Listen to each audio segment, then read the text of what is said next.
आज मैं एक चीज आपको बताना चाह रहा हूं कि ये कोई नई चीज नहीं है जो हो रही है आज दुनिया में। ये फैलने वाली है और क़यामत के करीब हम आ चुके हैं। हो सकता है दुनिया पूरी जंगों के लपेट में हो, जो रसूल पाक सल्लल्लाहु अलैहि वसल्लम ने इरशाद फरमाया, कत्ल इतना बढ़ जाएगा कि 100 लोग हों तो 99 मर जाएंगे, एक बच जाए। ये जंग की आग हो सकता है आस पास सब फैल जाए। और एक बात ये भी याद रखो, चाहे जैसी भी हुकूमत हो, तारीख पूरी उठा करके देखना, जुल्म के बाद जो गुरूर और तकब्बुर में आकर फिरौन बनने की कोशिश करता है, उसका अंजाम अल्लाह ताला बहुत भयानक फरमाता है। अब के जालिम भी अपने अंजाम के बहुत करीब आ चुके हैं। इन्होंने जुल्म इतना किया है, वो बच्चों की आहें, वो औरतों की चीखें क्या बारगाह रब्बुल इज्जत में ना पहुंची होंगी। रब तबारक व तआला खुद फरमाता है, सयअलमुल लज़ीना ज़लमू अय्य मुनक़लिबिन यनक़लिबून, अनक़रीब जालिम ये देख लेंगे कि किस पलटी में अल्लाह ताला उन्हें गिराने वाला है। मतलब ये है कि शुरू के दिनों से ही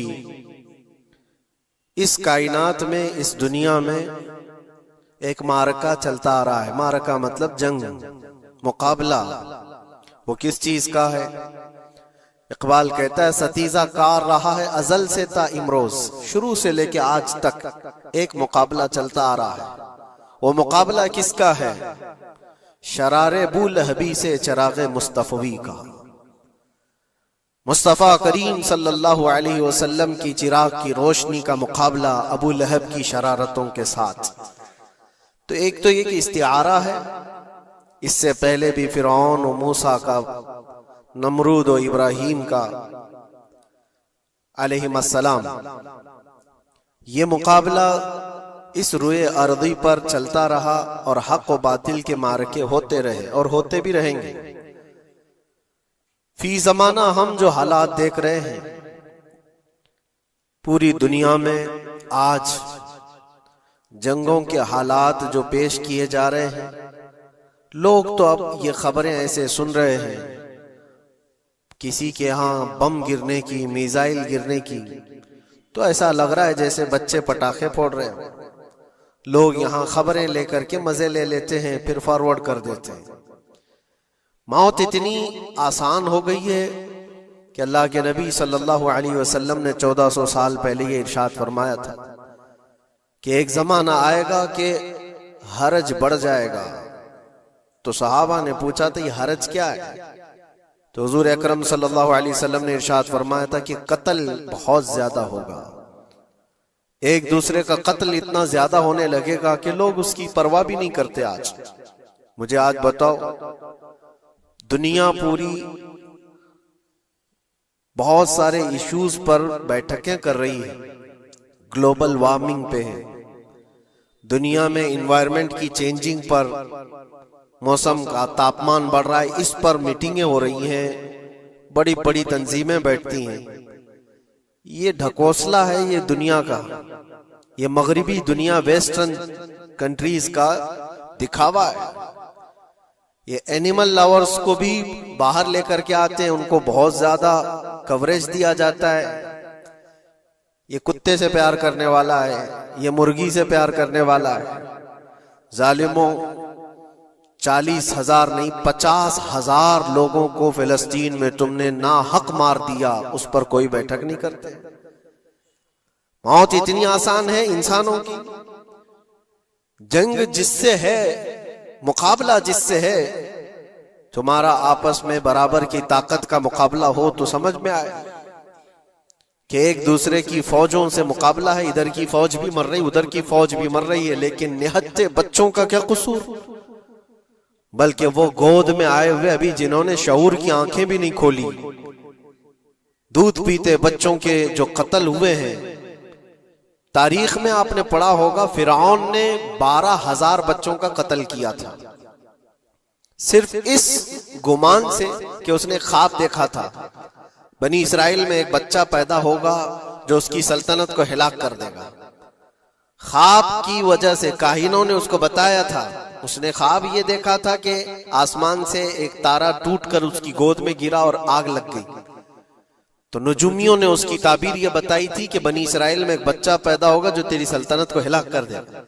उस डर से बनी इसराइल में जो भी बच्चा पैदा होता उसको कत्ल करता था। उसने तकरीबन 12,000 बच्चों को कत्ल कर दिया था, इस डर से कि वो बच्चा तो ना पैदा हो जाए जो मेरी सल्तनत को हिलाक करने वाला है। और वो मूसा अलैहिस्सलाम थे, पैदा भी हुए और फिरौन के घर में ही पले। अल्लाह का निजाम है। लेकिन मैं यहां इसलिए बता रहा हूं, फिरौन जुल्म में पूरी दुनिया में मशहूर है। वो औरतों को भी जालिम इस तरह से मारा है कि जिसकी तारीख में मिसाल नहीं मिलती। लेकिन मैंने अपनी जिंदगी में देखा, आज के जमाने में इजराइल नाम से एक नाजायज हुकूमत पर काबिज शख्स ने 12,000 नहीं 50,000 लोगों को साल भर में कत्ल कर दिया। ये तारीख का भयानक चेहरा है। आज लोग इसको हल्के में ले रहे होंगे, न्यूज वाले एक तरफा रिपोर्ट करते हैं क्योंकि इनको इनके बाप दादाओं से डर है, जहां की खाते हैं वहां की गाते हैं। लेकिन बाद को ये सच्चाइयां जनरेशन में मुंतकिल होती रहेंगी। कभी तो आएगा कोई इंसाफ की नजर रखने वाला। और इंसानियत का कत्ल कितना बड़ा कत्ल है। एक शहर के 50,000 लोगों को कत्ल कर देना, और ऐसे कि वहां की इमारतें पूरे राख के मलबे में चली गई। सदियां लग जाती एक शहर को बसने में, एक घर को बनाने में आदमी की अपनी जिंदगी गुजर जाती है। क्या क्या अरमानों से घर बनाते हैं, लेकिन एक पल में किसी का घर उजाड़ दिया, उसके सामने तड़पते हुए उसके बाप की लाश हो, मां की लाश हो। वो तस्वीरें क्या आपने नहीं देखी कि एक बाप छोटी सी बेटी को लेकर के दौड़ रहा है तो उसका बेटा अलग पैर और हाथ जले हुए बम से तड़प रहा है। वो किसके दर्द को देखे। यहां तक कि मैंने देखा कि बेटी को बाप ये नसीहत कर रहा है, थोड़ा और सब्र कर ले बेटा, शहादत मिलने वाली है। कौन करता है मौत से पहले अपने बच्चे को इतनी तलकीन कर दे। हालात ऐसे। दूसरे एक कि वहां पर खाने पीने की ऐड कोई जा नहीं सकती, उस पर पाबंदी। दवाइयां ना जाए, उस पर पाबंदी। दुनिया का कोई कानून इस चीज को जायज ठहराता है? मुझे बताओ, आतंकवाद का राग अलापने वाले इन बातों को क्या कहेंगे? इंसानियत अगर कहीं है तो उसका तस्वुर तो करो। किसी के फंडामेंटल राइट्स होते हैं, बेसिक राइट्स होते हैं, खाना पीना, ये उसका इंसानी हक है। दुश्मनी तुमसे जिनकी है उनके साथ मुकाबला करो, आम शहरियों के साथ नहीं। मुखबिर सादिक रसूल अकरम सल्लल्लाहु तआला अलैहि वसल्लम की तालीमात देखो। जिहाद को लेकर जो प्रोपेगेंडा तुम फैलाते हो और हर चीज को जिहाद का लफ्ज दे करके एक ऐसा नैरेटिव क्रिएट करते हो कि लोगों के दिमाग में एक प्रोपेगेंडा फैल जाए। आओ मैं तुम्हें सुनाता हूँ, रसूल पाक सल्लल्लाहु तआला अलैहि वसल्लम जब सहाबा जिहाद में जाते तो उनको किन बातों की तलकीन करते थे। सबसे पहले मुजाहिदीन सहाबा से कहते, जिस जगह तुम जा रहे हो मुकाबला तुम्हारा जिनके साथ है उन्हीं से मुकाबला करना। जो तुम्हारे खिलाफ तलवार उठाए उसके खिलाफ तुम तलवार उठाओ। और रास्तों पर बैठे हुए बूढ़ों को हाथ ना लगाना, किसी औरत के साथ छेड़छाड़ ना हो। हामला औरतें अगर कैद में आ जाएं तो उन्हें छोड़ देना। ये हुजूर पाक सल्लल्लाहु अलैहि वसल्लम की तालीमात है। हत्ता के रसूल करीम सल्लल्लाहु अलैहि वसल्लम ने फरमाया, जिस शहर में तुम्हारा गलबा हो जाए, तुम गालिब आ गए वहां की फौज पर, तो वहां के रहने वालों के बच्चों को ना जुल्म करना, उनको ना पकड़ना। फिर तालीमात में ये है, वो चाहे जिस मजहब के भी लोग हैं उनके माबदों को, उनकी इबादत गाहों को खत्म नहीं करना, उनकी इबादत गाहों को तोड़ फोड़ ना करना जिस शहर में तुम जा रहे हो। यहां तक कि हुजूर अकरम सल्लल्लाहु अलैहि वसल्लम की तालीमात तो देखो, हुजूर ये तक फरमाते थे मुजाहिदीन सहाबा को कि जिस शहर में तुम जा रहे हो वहां के दरख्तों के पत्ते भी ना उखाड़ना, दरख्तों को भी ना नुकसान पहुंचाना। जंगी तालीमात को आज कोई नजर में नहीं रखता है। दुनिया कहती है कि जंग के दौरान भी कुछ उसूल होते हैं, लेकिन कोई उसूल नहीं। हमने देखा है जिसकी ताकत है उसका बोलबाला है। ये दुनिया उनके खिलाफ कभी कोई बात नहीं करती। आज से तकरीबन 20 साल पहले भी इराक की क्या हालत थी आपने देखा होगा। एक झूठे प्रोपेगेंडे की वजह से पूरे इराक को तबाह किया गया। आज तक वो संभल नहीं पाया है। न्यूक्लियर पावर इराक के अंदर मौजूद है, उसके रिएक्टर वहां पर मौजूद है। क्या क्या चीजें उस जमाने में फैलाई गई। सोशल मीडिया तो नहीं था उतना, दुनिया ने ये मान लिया कि हाँ दादा कह रहा है तो होगा, और हमला किया इसी बुनियाद पर। 20 साल हो गए, आज तक इराक में कोई न्यूक्लियर पावर प्लांट नहीं नजर आया, कहीं नहीं। एक झूठे प्रोपेगेंडे की वजह से वहां के कितने लाख लोगों को बेघर होना पड़ा है पता है। कुछ जगह ऐसी हैं जहां बम बरसाए गए, आज तक वहां कोई सब्जा नहीं उगता, कोई वहां पर फसल नहीं होती। मैंने खुद अपनी आंखों से देखा एक नया मैदान जिसपे लोग फुटबॉल खेलते थे, चंद सालों के बाद देखो तो पूरा मैदान कब्रों से भरा हुआ है। कब्रें हैं वहां पर, पूरी कब्रें। लोगों को जनाजा उठाने के लिए लोग नहीं मिलते। मौत इतनी आम कर दी गई थी। इन बातों को कोई कहता है? आपने सुना कभी अबू गुरैब जेल के मुतालिक?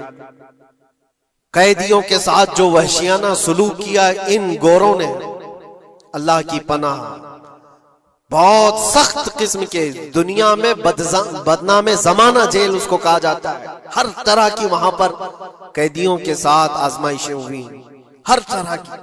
उन पर कुत्ते छोड़ देना, उनकी शर्मगाहें काटना, उन पर पेशाब करना, हर चीज जो इंसानियत सोज है, इंसानियत को जला देने वाली, ये सारी हरकतें की गई। दुनिया खामोश है उस सिलसिले में। क्यों? सुपर पावर के 1000 गुना भी हजम कर लिए जाते हैं। छोटा मुल्क या गरीब आदमी कोई बात करे तो सारे उस पर टूट पड़ते हैं। आज मैं एक चीज आपको बताना चाह रहा हूं कि ये कोई नई चीज नहीं है जो हो रही है आज दुनिया में, ये फैलने वाली है और कयामत के करीब हम आ चुके हैं। हो सकता है दुनिया पूरी जंगों के लपेट में हो, जो रसूल पाक सल्लल्लाहु अलैहि वसल्लम ने इरशाद फरमाया, कत्ल इतना बढ़ जाएगा कि 100 लोग हों तो 99 मर जाएंगे, एक बच जाएगा। कत्ल इतना बढ़ जाएगा, ये जंग की आग हो सकता है आसपास सब फैल जाए, जिसकी वजह से इस वबा में, इस बला में सब मुलविस होने लग जाएंगे। और एक बात ये भी याद रखो, चाहे जैसी भी हुकूमत हो, तारीख पूरी उठा करके देखना, जुल्म के बाद जो गुरूर और तकब्बुर में आकर फिरौन बनने की कोशिश करता है, उसका अंजाम अल्लाह ताला बहुत भयानक फरमाता है, बहुत भयानक अंजाम होता है। अब के जालिम भी अपने अंजाम के बहुत करीब आ चुके हैं। इन्होंने जुल्म इतना किया है, वो बच्चों की आहें, वो औरतों की चीखें क्या बारगाह रब्बुल इज्जत में ना पहुंची होंगी? रब तबारक व तआला खुद फरमाता है, सयअलमुल लदीन ज़लमू अय्य मुनक़लबिन यनक़लिबून, अनक़रीब जालिम ये देख लेंगे कि किस पलटी में अल्लाह ताला उन्हें गिराने वाला है। जो जाल वो अपने दुश्मनों के लिए बुनते हैं, अल्लाह ताला उसी जाल में उनको फंसाता है। आज देखना आप, तारीख की सच्चाइयां आपको इस बात का जवाब देंगी। जालिम ये समझता है कि मैं खुदा के बराबर हो चुका, मुझे कोई भी हिलाक नहीं कर सकता। अल्लाह ताला फरमाता है, इन्नमा तकूनु युद्रिकुमुल मौत वलौ कुंतुम फी बुरूजिम मुशय्यदा, तुम मजबूत किले में क्यों ना बैठे हो, मौत तुम्हारे पास आकर पकड़ लेगी। और रब तबारक व तआला के लिए कोई चीज नामुमकिन है। लोग आज हवा बनाते हैं कि एयर डिफेंस सिस्टम इतना बड़ा है, कोई कुछ नहीं कर सकता। एक छोटे से पिद्दे से एक नाजायज कंट्री को महफूज दिखाने के लिए दुनिया पता नहीं क्या क्या बातें वायरल करती है। इजराइल के पास आयरन डोम है, एयर डिफेंस सिस्टम इतने बड़े हैं, कोई नहीं आ सकता। वो खुदा है? कोई खुदा है? लेकिन दुनिया आज देख रही है, बहुत सारी चीजों को देख रही है। मुझे यहां पर किसी के सिलसिले में नहीं कहना, लेकिन एक बात कहना है कि नशा में चूर, घमंड में चूर जो बंदा होता है, अल्लाह ताला कभी उसको मच्छर से भी हिलाक करता है। बहुत बड़ी ताकत का इससे मुकाबला होना जरूरी नहीं, तुम्हारे पास होगा बहुत बड़ा सिस्टम, लेकिन रब तबारक व तआला जब इंतकाम ले ले तो फिर तुम्हारे लिए बहुत बड़ी ताकतों की जरूरत नहीं। आपको मैं तारीख बताऊं, इराक में नमरूद एक जमाने में इस तरह की हरकत किया था कि उसने बहुत बड़ी इमारत बनाई थी। और उसके मुताबिक बात ये थी कि वो 1000 लोगों से तन्हा लड़ सकता था, इतनी उसकी ताकत थी। शेर से खुद मुकाबला करता था, कभी डरता नहीं था।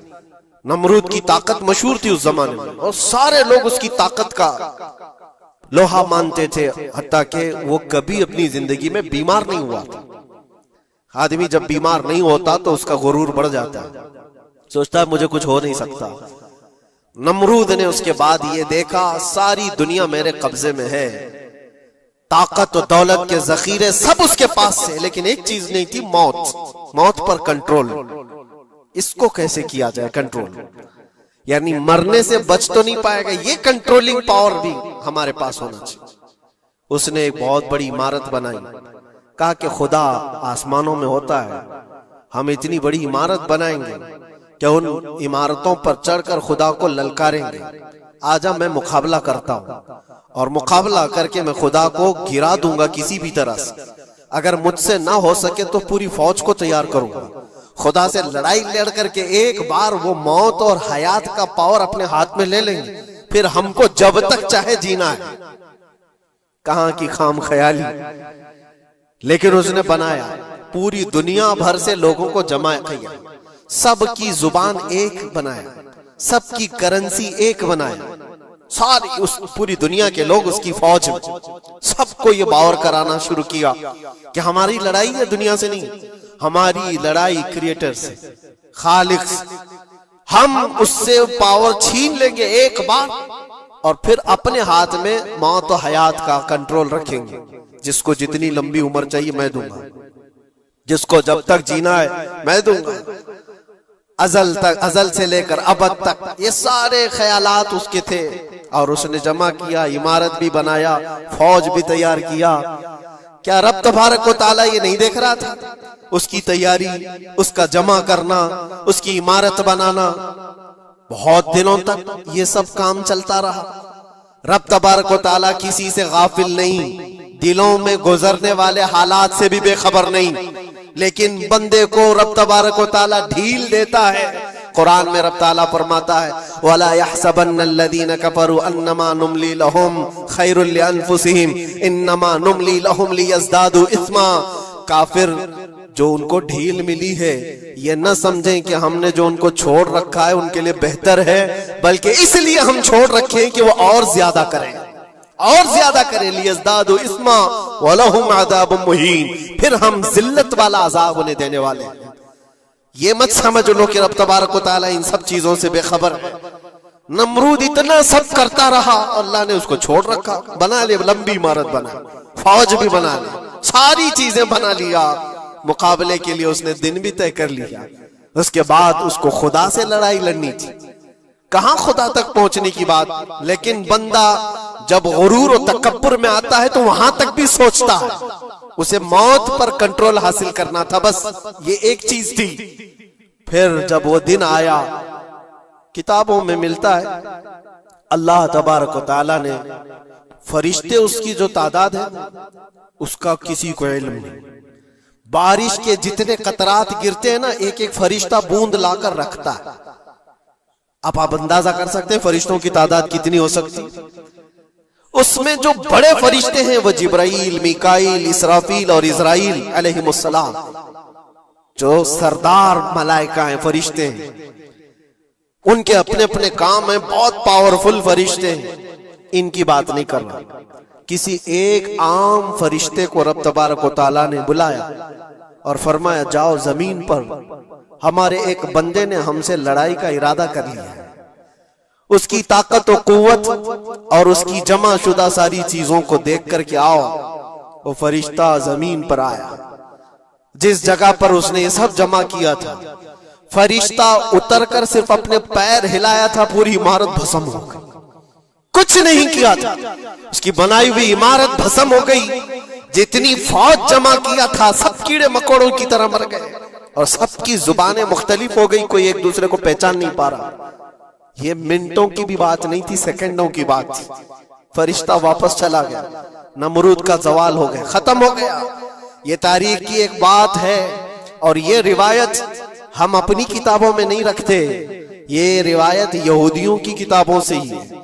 यहूदी इस बात को यकीन करते हैं और इसी वजह से इस बात पर वो दोबारा अमल करने के लिए फिर कोशिश में है। न्यू वर्ल्ड ऑर्डर जो कहा जाता है, पूरी दुनिया को इकट्ठा करना, एक करेंसी बनाना, एक लैंग्वेज पर लाना और सबको मिलाकर के एक ताकत हासिल करना, स्पेस पर जाना और फिर वही चीजें दोहरानी जा रही है दुनिया।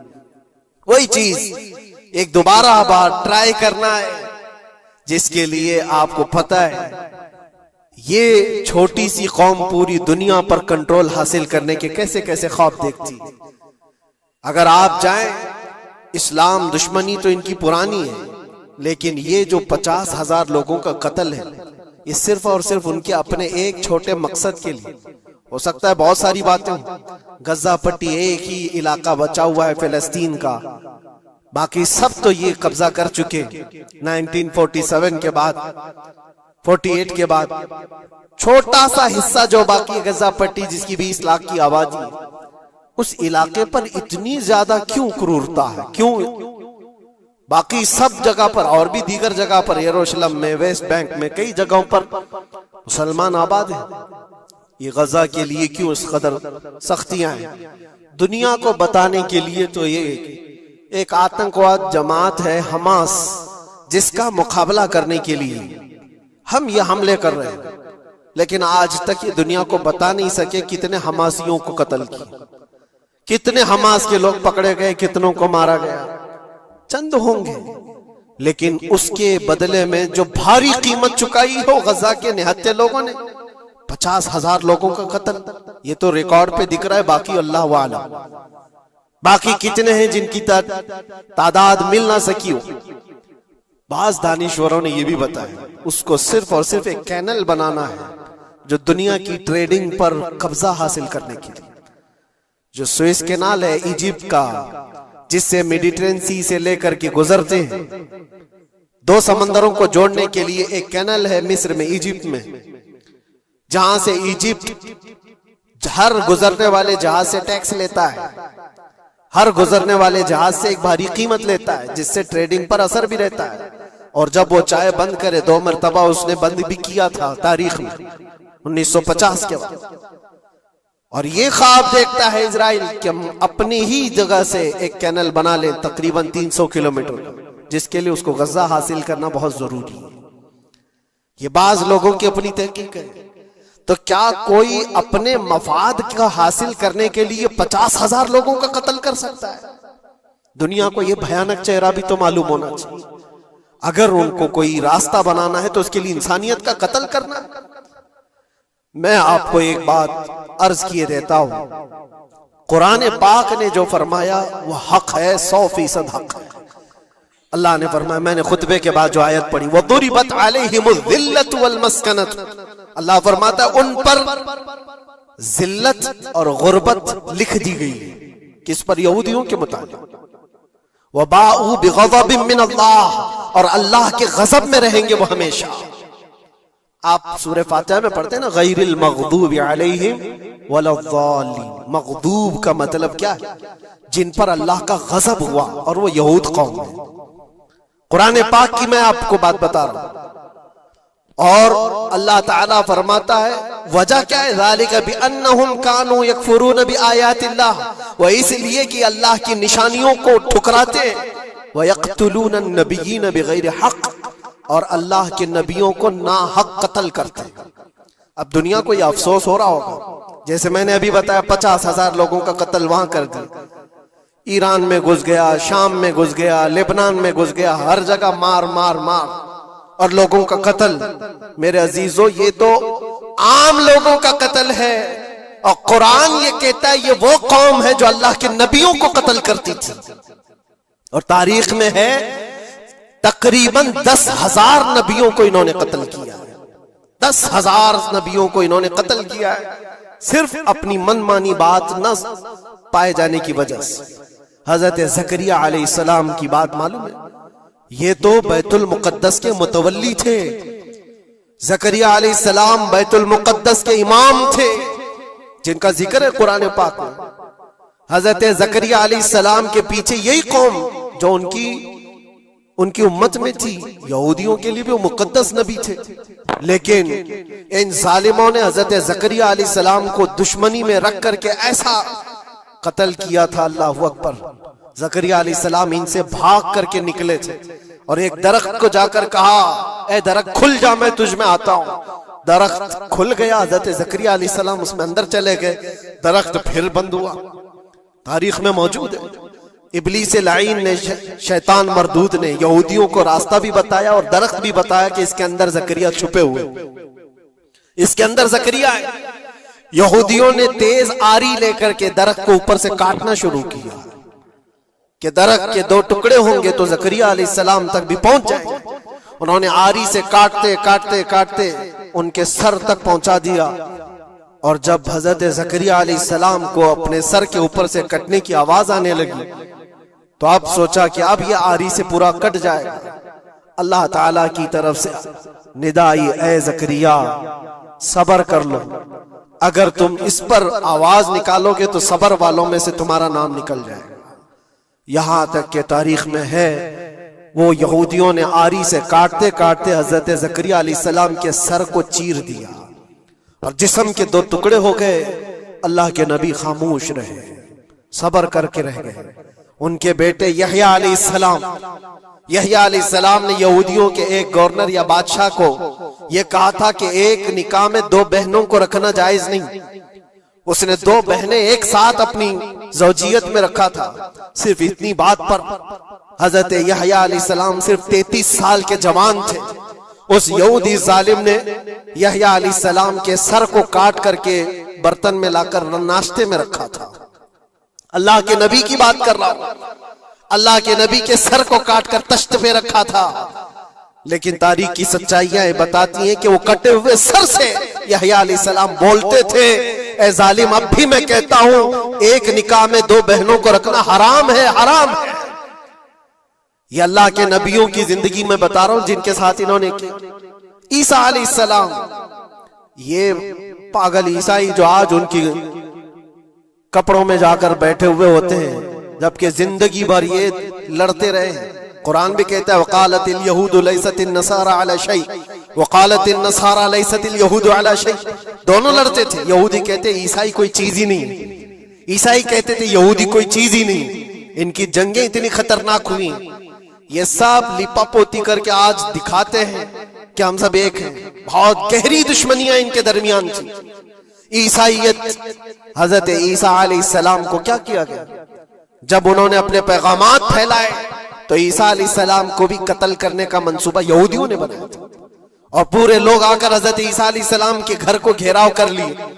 ईसा अलैहिस्सलाम को उस रात अल्लाह ताला ने आसमानों पर उठा लिया और एक यहूदी को अंदर देखने के लिए भेजा था यहूदियों ने कि जाकर देखो ईसा है कि नहीं। तो अल्लाह ताला ने वो आए हुए यहूदी को ईसा अलैहिस्सलाम की शक्ल दे दी, ईसा अलैहिस्सलाम को उठा लिया। यहूदी जो बाहर खड़े मुंतजिर थे, हमारा आदमी अंदर गया है देखने के लिए, मारने के लिए, कत्ल करने के लिए, अभी तक आया नहीं। तो सब के सब अंदर घुस गए, देखा वो आदमी बैठा हुआ है, उसी को पकड़कर लाकर सूली पर चढ़ा दिया ईसा समझ करके। लेकिन इत्तेफाक ये है कि उसको पूरी शक्ल नहीं दी गई थी। आधी शक्ल ईसा अलैहिस्सलाम की थी और आधी उसकी खुद की थी। बाद में यहूदियों में खुद इख्तिलाफ हो गया, हमारा बंदा कहां गया जो ढूंढने के लिए गया था, वो गायब कहां है? और अगर ये हमारा बंदा है जो ढूंढने के लिए गया था तो फिर ईसा कहां है? ये इख्तिलाफ में, ये शक में 550 साल गुजर गए। फिर मेरे मुस्तफा सल्लल्लाहु अलैहि वसल्लम तशरीफ लाए और कुरान ने इस बात को वाज़ेह किया, न तुमने ईसा का कत्ल किया न सूली चढ़ाई है। ईसा अलैहिस्सलाम जिंदा हैं, अल्लाह ने आसमानों पर उन्हें उठाया। ये तो ईसाइयों पर एहसान है कुरान का, जो सच्चाइयां 550 साल पहले की बताया। मेरे अजीजों, ये तारीख में आपको बता रहा हूं, नबियों का कत्ल करने वाली कौम, उनके सामने आम इंसान क्या माने रखते हैं। ये दुनिया की सारी कौमों को हकीर समझने वाली कौम, दुनिया के पूरे जखीरों को अपनी मिल्कियत समझने वाली कौम, उनका अकीदा है ये दुनिया का जितना गोल्ड है, जितना सोना है, उस पर सिर्फ और सिर्फ उनकी कौम का कब्जा होना चाहिए। पूरी दुनिया को, आपको पता है मदीने तैयबा में हुजूर पाक सल्लल्लाहु अलैहि वसल्लम की आमद से पहले ये सब के सब मदीने में बसे हुए थे। 550 साल से इंतजार कर रहे थे हुजूर के आने का। दूसरी कौमों को डराते थे, क्यों? उनकी किताब में मौजूद था आखिरी नबी के आने की सारी बातें मौजूद थी। आखिरी नबी आएंगे, उनके मानने वालों का गलबा होगा, वो अपने नूरे नबूवत से लोगों के दिलों को पाक करेंगे। उनकी शक्ल भी बताई गई थी तौरात में, उनके आने की जगह भी बताई गई थी। पूरे हिजाज में खजूरों का झुंड एक इलाका होगा जहां ये नबी आएंगे, और वो मदीने के अलावा कोई जगह ही नहीं थी। यहूदी ये सब चीजें देखकर हुजूर के आने से 550 साल पहले से इंतजार में थे, वो नबी यही आएंगे, यही आएंगे। और दूसरी कौमों को डराते थे, हमसे मत उलझना, आखिरी नबी आने वाले हैं हमारे, और उस नबी के आने के बाद फिर हम चुन चुन कर तुमसे बदला लेंगे। और जब कभी मुसीबत आती तो अल्लाह से दुआ भी ये करते थे कि अल्लाह वो आखिरी नबी जो हमारे इलाके में आने वाले हैं, उनके सदके में तू हमारी बलाओं को दूर कर। ये वो कौम है जो हुजूर आखिरुन नबीयीन सल्लल्लाहु अलैहि वसल्लम के इंतजार में वक्त काट रही थी। लेकिन हुआ ये, उनका अकीदा ये था कि आखिरी नबी तो बनी इसराइल में ही पैदा होंगे, हमारे खानदान में पैदा होंगे। इन्होंने ठेका ले रखा है आखिरी नबी कहां पैदा होंगे ये फैसला करेंगे। अल्लाह तबारक व तआला ने आखिरी नबी हमारे आका सल्लल्लाहु अलैहि वसल्लम को बनी इसराइल में नहीं, बनी इस्माइल में पैदा किया। इस्माइल अलैहिस्सलाम की औलाद में पैदा किया। और ये इस्माइल अलैहिस्सलाम की औलाद पूरे अरब में आबाद थी। अरब में पूरी आबादी इस्माइल अलैहिस्सलाम की थी। मक्का को आबाद किसने किया? इस्माइल अलैहिस्सलाम। इस्माइल अलैहिस्सलाम की औलाद पूरे मक्का में, आसपास सब इलाकों में आबाद, सारी जितने भी नस्ब है वो इस्माइल अलैहिस्सलाम तक पहुंचते हैं, अरब वालों की। और ये यहूदी बनी इसराइल है, यानी याकूब अलैहिस्सलाम की औलाद में से। और ये दूसरों को हकीर जानते थे। जब तक ये लोग अरब में थे, मदीने में थे, इन्होंने हर एक को हिकारत से देखा। अरबों से इनके ताल्लुकात ऐसे नहीं थे, आम लोगों से कहते हमारे से बात करने के काबिल नहीं है, सबको उम्मी कहते थे, अनपढ़, जाहिल, ऐसे अल्फाज से अरबों को पुकारते थे। अरबों से अगर इनके ताल्लुकात होते भी तो बड़े बड़े टॉप लीडर जो होते हैं अरबों के, बस उनसे ताल्लुकात थे। आम लोगों को गिनते ही नहीं, कचरा कहते थे। बनी इस्माइल को जब ये कचरा कहते थे, और बनी इस्माइल में जब आखिरी नबी पैदा हो गए तब क्या कहने लगे पता है? कहते नहीं, ये गलत हो गया। आखिरी नबी तो बनी इसराइल में पैदा होने वाले थे, ये जिब्राइल ने शरारत किया और बनी इस्माइल में जाकर के नबूवत दी थी। कुछ तो ये कहने लगे, कुछ तो कहने लगे वो है ही नहीं आखिरी नबी। लेकिन कैसे इनकार करते? कुरान कहता है यारिफूनहु कमा यारिफून अबनाअहुम, उस रसूल को वो ऐसे पहचानते थे कि अपने बेटों को भी नहीं पहचानते। उनके बेटों के सही होने पर भी उनको इतना यकीन नहीं था कि हमारा ही बेटा है या नहीं, लेकिन हुजूर को देख करके ये यकीन था कि आखिरी रसूल ही, आखिरी रसूल होने की सारी निशानियां उन्होंने जो पढ़ी थी वो सब हुजूर के पास मौजूद थी। इसीलिए तो मेरे अजीजों, जो सहाबा यहूदियत से इस्लाम में आए, उन्होंने सब निशानियां देखी। हजरत सलमान फारसी की बात बता, वो ईसाइयत में थे, सालों उन्होंने ईसाइयत में गुजारे, और उन्होंने भी यही सब बातें सुनी थी। यसरब एक इलाका है हिजाज में, खजूरों के बागात का झुंड है, वहां पर आखिरी नबी वहीं आने वाले। तो ये कहां से आए थे? सलमान फारसी इराक से आए थे, मदीने में आकर गुलाम बन गए, एक खजूरों के बाग में काम करते थे बरसों तक। फिर वो वक्त आ गया जब हुजूर पाक सल्लल्लाहु तआला अलैहि वसल्लम मक्का से हिजरत करके मदीने आए थे। मस्जिद कुबा जहां है वहां 14 दिन तक हुजूर क़याम किए हुए थे। तो वो बागीचे का जो मालिक है, सलमान फारसी का जो मालिक था, उसका भतीजा आकर के खबर देता है, चाचा सुना है कि नई खबर, यसरब में एक शख्स आया है मक्का से, हसीन चेहरा है, गुलाबी रंगत है, बोलता है तो लोग सब उसकी तरफ देखते हैं, और वो कहता है कि मैं अल्लाह का आखिरी रसूल हूं। यहूदी का भतीजा अपने चाचा को एक खबर दे रहा है। सलमान फारसी खजूर के दरख्त के ऊपर बैठे खजूर काट रहे थे या साफ कर रहे थे। ये खबर सुने कि वहां से छलांग लगाकर नीचे आ गए, जिसके इंतजार में तो सालों गुजार दिया था। क्या कहा तुमने? मालिक ने एक थप्पड़ रसीद किया और कहा तू गुलाम है, आकाओं की बात में दखल अंदाजी मत कर, जा तू अपना काम कर। लेकिन उनकी बेचैनी थी कि वो अगर आखिरी रसूल आ चुके तो मेरी जिंदगी का तो मकसद यही है। फिर उन्होंने वक्त निकाला दिन का और हुजूर पाक सल्लल्लाहु अलैहि वसल्लम के पास पहुंच गए। जब रसूल करीम सल्लल्लाहु ताला अलैहि वसल्लम सहाबा के साथ मौजूद थे, देखें अलामतें जो इन्होंने पढ़ी थी अपनी किताबों में, वो सब जांचना भी चाहते थे। खजूरें लेकर के गए और कहा या रसूल अल्लाह ये कबूल कीजिए, ये सदका है। हुजूर ने लिया और सबको बांट दिया, उसमें से कुछ भी नहीं खाया, क्योंकि सलमान फारसी ने पढ़ा था कि आखिरी रसूल सदका नहीं खाएंगे। एक निशानी देख ली उन्होंने। दूसरे दिन आए, फिर वो मौका निकाला और खजूरें ली और आए। हुजूर से आकर के कहा कि ये लीजिए, कबूल कीजिए, ये हदिया है। हुजूर ने खुद भी खाया और सबको तकसीम किया। कहा ये किताब में मौजूद है, वो आखिरी रसूल हदिये को इनकार नहीं करेंगे, तहाइफ कबूल करेंगे। दो अलामतें देखी। फिर एक दिन, तीसरा दिन था, रसूल पाक सल्लल्लाहु अलैहि वसल्लम एक जनाजे में थे। तहबंद थी हुजूर के, चादर थी जिस्म के ऊपर। सलमान फारसी एक और निशानी देखने के लिए आए हुए थे जो किताबों में पढ़ी थी। कभी हुजूर के दाएं आते, कभी बाएं आते, कभी आगे कभी पीछे, पूछने की या कुछ बात करने की कोशिश कर रहे थे। हुजूर सल्लल्लाहु अलैहि वसल्लम ने उनको देख लिया और कहा सलमान आ जाओ इधर। इधर बुलाया, अपनी चादर हटाई और कहा ये मोहरे नबूवत देखने के लिए आए थे। जो हुजूर सल्लल्लाहु अलैहि वसल्लम के कंधों के बीच में एक ऐसा सफेद निशान था जिसको मोहरे नबूवत कहा जाता है, वो सूरज से ज्यादा चमकता था दोनों कंधों के बीच में। और हजरत सलमान फारसी वो देखने के लिए आए थे और हुजूर ने उनके पूछने से पहले चादर हटाई और कहा यही देखने आए थे। सलमान फारसी ने कहा मैं तो एक चीज देखने आया था, आपने दो चीज बता दी। क्या चीज?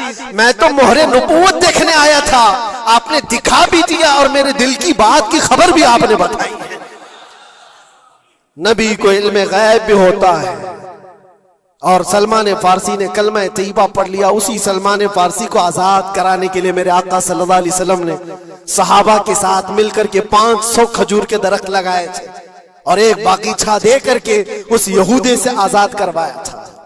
ये अल्लाह के नबी सल्लल्लाहु अलैहि वसल्लम के पास वो सहाबा जो आए थे यहूदियत से या ईसाइयत से, वो जानते थे हुजूर को, लेकिन ये इतनी खतरनाक कौम है जिनको अल्लाह ताला ने दिलों पर मोहर लगाया। ये यहूदी जो ईमान नहीं लाए और ये क़यामत तक इसी तरह गज़ब में रहने वाले। आज इनका उभार अगर आप देख रहे हो तो शायद तारीख पता नहीं होगी कि कितनी जिल्लत की जिंदगी भी गुजारी, किस तरह भीख मांगे। आज या अपनी तारीख को कहीं पर भी सोशल मीडिया में गर्दिश करते हुए नहीं देख सकते, पाबंदी है पूरी दुनिया में। हिटलर के कत्ले आम के बारे में नहीं बोल सकता कोई, यहूदियों को इतना मारा था उतना मारा था, नहीं, दुनिया में ये बोलने पर पाबंदी है। इनके किसी भी पुरानी तस्वीरें दिखाने पर पाबंदी है। आज खुद अपने मुल्क में होने वाले हमलों की तस्वीर ना दिखाई जाए, इस पर पाबंदी है। ये तो तुम कब तक ऐब छुपाते रहोगे? जहां सड़न होती है बदबू आ ही जाएगी। और अनकरीब मेरे अजीजों, कुरान की वो बात याद रखो, अल्लाह ने फरमाया सयअलमुल्लज़ीना ज़लमू अय्य मुनक़लबिन यनक़लिबून, अनकरीब जालिम ये देख लेगा कि अल्लाह उसको किस खाई में गिराने वाला है। क्या अबरहा बहुत सारे मंसूबे बनाकर काबा ढाने नहीं आया था? अल्लाह ने अबाबील चिड़ियों से उसको हिलाक किया था, फिरौन को पानी से गर्क कर दिया था, नमरूद को मच्छर से हिलाक कर दिया था। बड़े बड़े तूफानी ताकतों के बादशाह दुनिया में आए, लेकिन अल्लाह ने उनको बहुत छोटी ताकतों से हिलाक किया। लोग आज ये मुकाबला कंपैरिजन करते हुए बैठे रहते हैं। एक तरफ ईरान है, एक तरफ गजा है, एक तरफ सुपर पावर हुकूमतें हैं। ये सारे कंपैरिजन दुनिया के हो सकते हैं, लेकिन रब तबारक व तआला की बादशाहत और उसकी सल्तनत जब इंतकाम पर आ जाए तो फिर मेरे अजीजों किसी मुल्क की भी जरूरत नहीं, सिर्फ हवाओं से मौला ताला ताकतों को खत्म फरमा देता। दुनिया में फैले हुए एक कोरोना को तुम काबू में नहीं कर पा रहे थे। एक छोटा सा कीड़ा होगा, एक बैक्टीरिया होगा जिसको कंट्रोल में ना ला सके और करोड़ों मौतें हो गई। कौन था ये? मौतों पर कंट्रोल तुम्हारे पास क्यों नहीं आया? सुपर पावर ताकतें बेबस नहीं थी? 2 साल पहले नहीं देखा आपने? और रब तबारक व तआला जब चाहे तो ये पकड़ जालिमों के साथ फरमाएगा। आज के दौर में दुआएं भी ये करो और अंजाम का इंतजार भी करो। ये तुम्हारा भी इम्तिहान है मेरे अजीजों। जो आग पड़ोस में लगी है उसकी चिंगारियां तुम्हारे घर को भी जला सकती हैं। अपने बुरे आमाल से तौबा करो, अल्लाह के गजब से डरो कि उसकी पकड़ ना आए। अल्लाह तबारक व तआला कहने सुनने से ज्यादा अमल की तौफीक अता फरमाए। और जो नाहक मारे गए बच्चे हैं, मौला ताला उन बच्चों को मारने वाले जालिमों को खतरनाक अंजाम तक पहुंचाए, उन्हें कैफर किरदार तक पहुंचाए। रब ताला उन्हें अज़ाब अलीम में गिरफ्तार फरमाए। व आखिर दावाना अनिल हम्दुलिल्लाहि रब्बिल आलमीन। अस्सलामु अलैकुम।